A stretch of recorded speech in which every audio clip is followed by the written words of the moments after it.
الحمدللہ والصلاة والسلام علی رسول اللہ وعلی آلہ وصحبہ اجمعین۔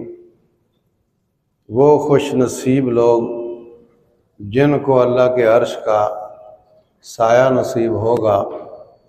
لوگ دھوپ میں ہوں گے اور وہ اللہ کے سائے میں ہوں گے۔ 50,000 سال کا دن ہوگا۔ ان میں سے عدل کرنے والے، اس کا تذکرہ ہو چکا ہے، اور وہ شخص جو الٹے ہاتھ سے سیدھے ہاتھ سے صدقہ کرے، الٹے ہاتھ کو پتہ نہ چلے، اس کا تذکرہ کل ہوا ہے۔ اور وہ شخص جس کو کوئی عورت برائی کی دعوت دیتی ہے اور وہ کہتا ہے میں اللہ سے ڈرتا ہوں، اس کا تذکرہ بھی ہو چکا ہے۔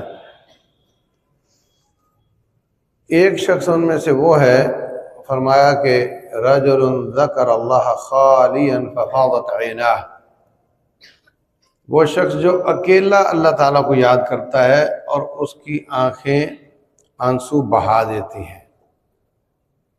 رجل ذکر اللہ خالیا، اللہ کو یاد کرتا ہے الگ سے، لوگوں میں بیٹھ کر ذاکر مرثیہ پڑھتا ہے تو دنیا رو رہتی ہے، یہ یہاں مراد نہیں ہے۔ قنوت میں دعا کی جاتی ہے اور دنیا رونے لگ جاتی ہے، یہ بھی یہاں مراد نہیں ہے۔ قنوت میں رونا سعادت ہے، مگر وہ یہاں مراد نہیں۔ کسی مظلوم کی داستان سن کر رونا، یہ بھی نرم دلی کی نشانی ہے، مگر وہ یہاں مراد نہیں۔ یہاں مراد وہ ہے، وہ آنسو جو 50,000 سال عرش کا سایہ دلوائیں گے، وہ آنسو ہیں۔ رجل ذکر اللہ خالیا ففاضت عیناہ، جو اکیلا یاد کرتا ہے اللہ تعالیٰ کو اور اس کی آنکھوں سے آنسو آ جاتے ہیں۔ اللہ کی یاد 3 قسم کی ہوتی ہے، 3 قسم کی اللہ کی یاد ہوتی ہے۔ نمبر 1، سبحان اللہ، الحمدللہ، اللہ اکبر، لا الہ الا اللہ، یہ اللہ کا ذکر ہے، اللہ کی یاد ہے۔ لیکن سبحان اللہ پڑھتے جاؤ، میرا نہیں خیال کہ کسی کا آنسو نکلے۔ تو یہ بھی ذکر ہے، یہ بھی مطلوب ہے، مگر اس سے آنسو نہیں نکلتے روٹین میں۔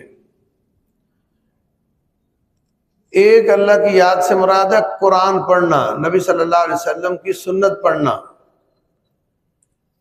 ان ہوا الا ذکر للعالمین، انا نحن نزلنا الذکر وانا لہ لحافظون، ہم نے ذکر نازل کیا ہے، ہم اس کی حفاظت کرنے والے ہیں۔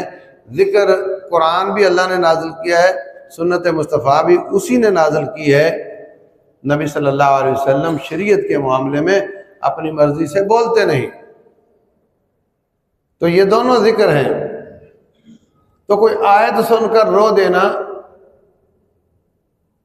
کوئی حدیث پڑھ کر رو دینا، یہ مراد ہو سکتا ہے۔ صحابہ کرام، صحیح بخاری میں ہے، بھائی کو کہتا ہے اجلس بنا نؤمن ساعتا،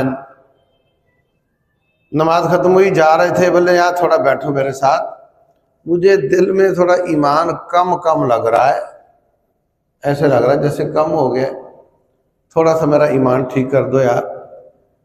تو وہ رقاق کی والی حدیث سناتا ہے، آیت سناتا ہے، دل نرم کرنے والی، تو اس سے آنسو بھی نکل سکتا ہے اور دل نرم ہو جاتا ہے اللہ کی یاد سے۔ تو یہ مراد ہو سکتا ہے کہ کوئی شخص اکیلا قرآن پڑھ رہا ہے، اس کی آیات پر غور کر رہا ہے اور حدیث پڑھ رہا ہے، اس پہ غور کر رہا ہے، اس کے آنسو نکل آئیں، یہ بھی مراد ہو سکتا ہے۔ رجل ذکر اللہ خالیا ففاضت عیناہ۔ اور زیادہ مراد اس میں تیسری قسم کا ذکر ہے، وہ ہے اللہ کو یاد کرے، بھلے زبان سے کچھ نہ بولے، تصور میں لائے کہ مجھے کوئی دیکھ رہا ہے، میرا رب کتنا بڑا ہے، میں کتنا ناچیز ہوں، اور اتنے بڑے رب کی بغاوت کرتا ہوں ناچیز ہو کر، میرا کیا بنے گا؟ اتنے بڑے جج کی بغاوت کرتا ہوں، مالک الملک کی اتنی عظمتوں والے کی نافرمانی کرتا ہوں۔ یہ سوچے اور اپنی نافرمانیوں کو سامنے لائے اور اس کی آنکھوں سے آنسو آ جائیں، اور پھر شرمندگی کا اظہار کرے، گناہوں کو نمبر 1 یاد کرے، نمبر 2 شرمندگی کا اظہار کرے، پشیمان ہو، نمبر 3 عزم کرے کہ آئندہ نہیں کروں گا، نمبر 4 جلدی توبہ کرے، لیٹ نہ کرے، نمبر 5 اگر وہ حقوق العباد سے متعلق گناہ ہے تو وہ واپس کرے۔ یہ ممکن نہیں کہ چوری کرے اور آ کر توبہ کر لے، پھر چوری کرے پھر توبہ کر لے، پیسے ہضم کرتا جائے اور توبہ اس کی قبول ہوتی جائے اور حق ضائع ہو جائے، ایسا نہیں ہوتا۔ حقوق العباد کی توبہ کی شرط ہے کہ وہ واپس کیا جائے، حق واپس کیا جائے۔ تو اس طریقے سے اپنے گناہوں کو یاد کرے، شرمندگی کا اظہار کرے، یاد کرے کا معنی ایڈمٹ کرے، ایڈمٹ کا معنی اعتراف کرے۔ وہ نبی صلی اللہ علیہ وسلم جن کو اللہ نے فرمایا لِيَغْفِرَ لَكَ اللَّهُ مَا تَقَدَّمَ مِن ذَنبِكَ وَمَا تَأَخَّرَ، تیرے پہلے اور پچھلے سب معاف ہیں، وہ یہ فرماتے ہیں أَبُوءُ لَكَ بِنِعْمَتِكَ عَلَيَّ وَأَبُوءُ بِذَنبِي فَاغْفِرْ لِي، یا اللہ میں تیری نعمتوں کا بھی اقرار کرتا ہوں اور اس کے مقابلے میں اپنی لغزشوں کا بھی اقرار کرتا ہوں، مجھے معاف کر دے۔ تو ماننا کہ مجھ سے ہو گیا ہے، اور پھر شرمندہ اس کی باڈی لینگویج بتائے کہ یہ شرمندہ ہے، اور عزم کرے کہ یا اللہ ایک بار معاف کر دے، آئندہ نہیں کروں گا،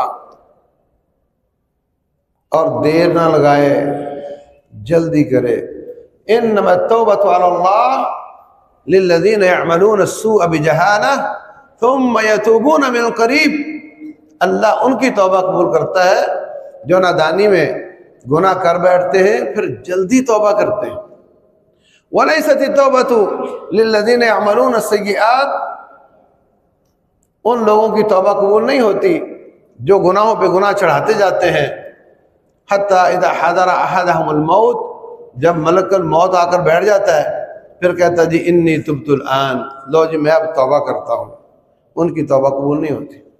اور ملک الموت تو کسی لمحے آ سکتا ہے، کوئی پرمٹ نہیں، کوئی شورٹی نہیں کہ میں آج ایک جملہ بول رہا ہوں اگلا جملے تک میں زندہ رہوں گا یا نہیں، وہ کسی وقت بھی آ سکتا ہے۔ اس لیے جلدی توبہ کرے، لیٹ نہ کرے۔ اللہ اکبر، شرمندہ ہو اظہار کرے۔ رسول اللہ صلی اللہ علیہ وسلم فرماتے ہیں، مسلم شریف کی حدیث ہے، فرماتے ہیں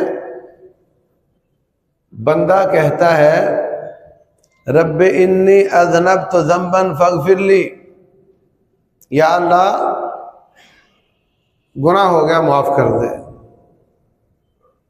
میں نے گناہ کر لیا مجھے معاف کر دے۔ اللہ جواب دیتا ہے اعلم عبدی ان لہ ربا یغفر ذنبا، کیا اس کو پتہ ہے کہ میرا بھی کوئی رب ہے جو گناہوں کو معاف کرتا ہے؟ اس کو پتہ ہے؟ جب میں نے تجھے معاف کر دیا پھر اس سے گناہ ہو جاتا ہے،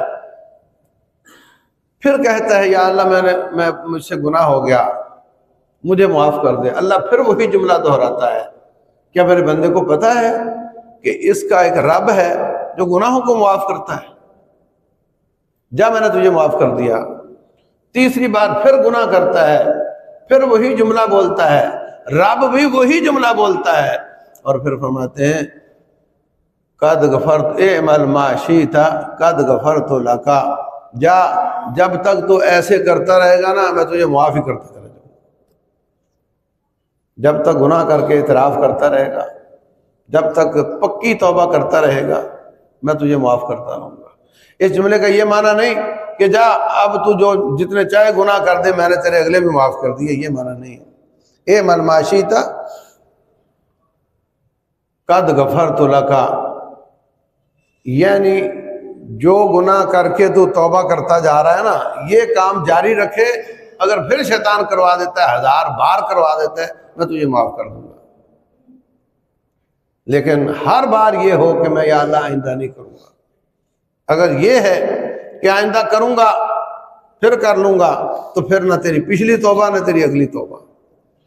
اگر ہر بار یہ ہے کہ آئندہ نہیں کروں گا، پکا ارادہ ہے، پھر شیطان نے کروا دیا، تو پھر اللہ تعالیٰ اس کو 1000 بار معاف کرتا چلا جاتا ہے۔ ہاں، جو یہ شکایت کرتا ہے کہ میری توبہ ٹوٹ جاتی ہے، میں توبہ کرتا ہوں پھر ٹوٹ جاتی ہے، اس کو چاہیے زبانی توبہ کی جگہ عملی توبہ کرے۔ ایک ہوتی زبانی توبہ، یا اللہ گناہ ہو گیا معاف کر دی، زبان بولتی ہے۔ ایک ہوتی عملی توبہ کہ جس وجہ سے گناہ ہو رہے ہیں وہ وجہ چھوڑ دے۔